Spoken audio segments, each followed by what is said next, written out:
Thanks for joining me. I'm Dr. Desai, author of The Successful Match. By now you've heard the news. The USMLE Step 1 has moved to PassFail. And that's something that was just announced on February 12th, 2020. What's important to know is that this change is not going to take effect until at least January of 2022. And so there's a lot of reasons why this change took place, but it's the end result of many conversations, meetings, and conferences that have been taking place over many years. And basically, the concern has been that as residency programs have relied more heavily on the USMLE Step 1 in the residency selection process, the preclinical years of medical school have become essentially about the USMLE Step 1 exam. And it's affected the way in which students learn, and it has played a role in affecting the emotional well-being of our future doctors. And so for these reasons, the governing bodies have made this change, a change to move from numerical scoring of Step 1 to pass-fail scoring. Now, what does this mean for you as a residency applicant? How is this going to affect the ways in which residency programs evaluate residency applicants? And that's something that nobody knows for sure, but we can make some very educated guesses. And I'm going to tell you what I think is going to happen based on my years of experience researching the field of residency selection. And this comes from all the research that I've done in the field, as well as many conversations that I've had over the years with program directors and other decision makers. Before I tell you what I think will happen, I want to tell you why the USMLE Step 1 has become so important over the years. There was a time not long ago, say 10, 15 years ago, when programs didn't use the Step 1 as much as they do today. So what has changed? What led to this emphasis on Step 1 scores in the process? Basically what's happened over the last 10, 15 years is that programs are receiving many more applications than they ever have before. And programs are setting records every year in terms of the number of applications that they receive. So why is this happening? In some cases, it's happening because the number of applicants have increased, but in many cases, it's happening because every applicant is applying to more programs than ever before. There's been a sharp rise in the number of applications submitted per applicant. And in some cases, these residency programs are receiving twice as much applications as they did, say, 5 years ago. So as these programs are receiving more applications, they are finding it increasingly difficult to go through all those applications in a thorough manner. And the reason for that is there is limited manpower in each residency program. And so although some programs are looking at all components of the application and doing what we call a holistic review, there are many programs that are using USMLE cutoff scores to narrow a very large applicant pool into a smaller group that they then do a more holistic review of those applications.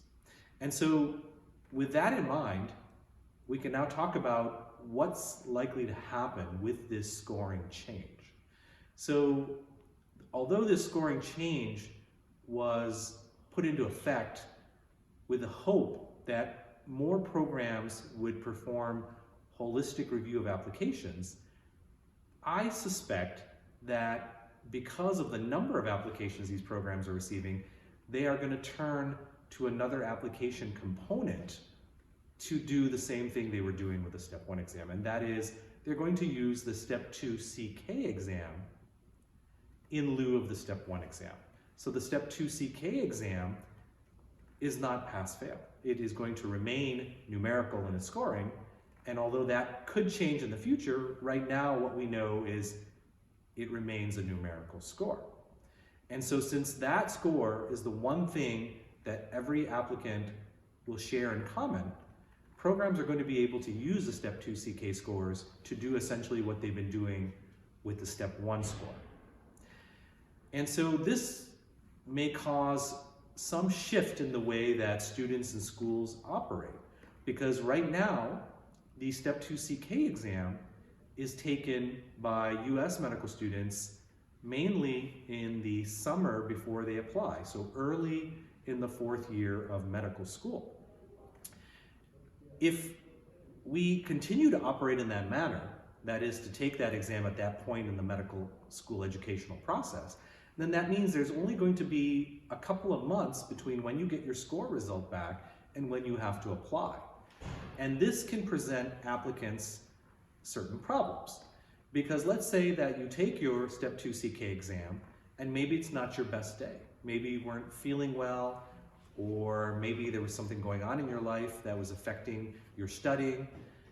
And maybe on the day of the exam, you don't perform up to your usual capabilities. Well, then that score is the only score that these residency programs are going to have to work with as they consider your application. And so if you only have a couple of months between getting the score back and applying, that's not very much time to do things to overcome a lower score. And so that would be one of the reasons why students and schools may want to have the Step 2 CK exam taken earlier in the year, because it would allow students to make career decisions, to do strategic planning, to overcome any weaknesses in their application, like a low Step 2 CK score. So I see that as a potential effect of this process. The other thing that I think will happen is that our leaders in medical education will really call upon residency programs to do a more holistic review. And I do believe some programs will follow that, and that means they're going to be looking more closely at all components of the application. And so what that means for you as a residency applicant, it means that you need to have renewed emphasis on creating strong components of your application. So that means your residency application has to be compelling. It has to include content that makes a residency program director say, I really need to meet this applicant. Your personal statement really needs to make a great impression and reinforce the message that you're getting across through your residency application. Your letters of recommendation have to be strong as well, and there are ways that students can work with their letter writers to accomplish that goal. But even beyond that, we have to think about what you can do outside of the classroom that will make you a more stronger applicant. So that means thinking about what you are very passionate about and trying to go into depth in that very area that you are passionate about. So for example, if you're into community service, if you're into volunteer work, if you're into advocacy, if you're into research, if you're into leadership, how can you throughout medical school take what you love and really make a mark in that area? Because if you can make a mark in that area, you show residency programs that you've established an area of excellence and that you're someone who's committed to making contributions in that area. And that's something residency programs really love to see in their applicants. And now you can make an argument that those types of things may play more of a role and carry more importance in the residency selection process because we've moved this USMLE Step 1 to PassFail. Now, the reason why establishing an area of excellence in community service, research, leadership may become even more important is because let's say the worst case scenario happens and you have one chance to make a great impression on an exam with the Step 2 CK. And if that's the case, then it doesn't work in your favor. If you have this area of excellence, you're going to be able to point to that and say to programs, look, I have a lot to offer. And that's what you really want to protect yourself against is we can never be sure what will happen on a high stakes exam, but if you have other things going for you, that can help you reach your goals. It's something that I've been talking about, lecturing about, speaking about at medical schools for many, many years. I do believe this is going to be more important, especially as programs think about moving to a more holistic review of applications. And so those are my predictions for the future. Of course, there may be new tools that we use to assess applicants in the future, but those will take time to study, time to evaluate, time to assess, and time to adopt. So until we know more about those tools, these are the areas I would focus on. Thank you for joining me today. I'm Dr. Samir Desai, author of The Successful Match.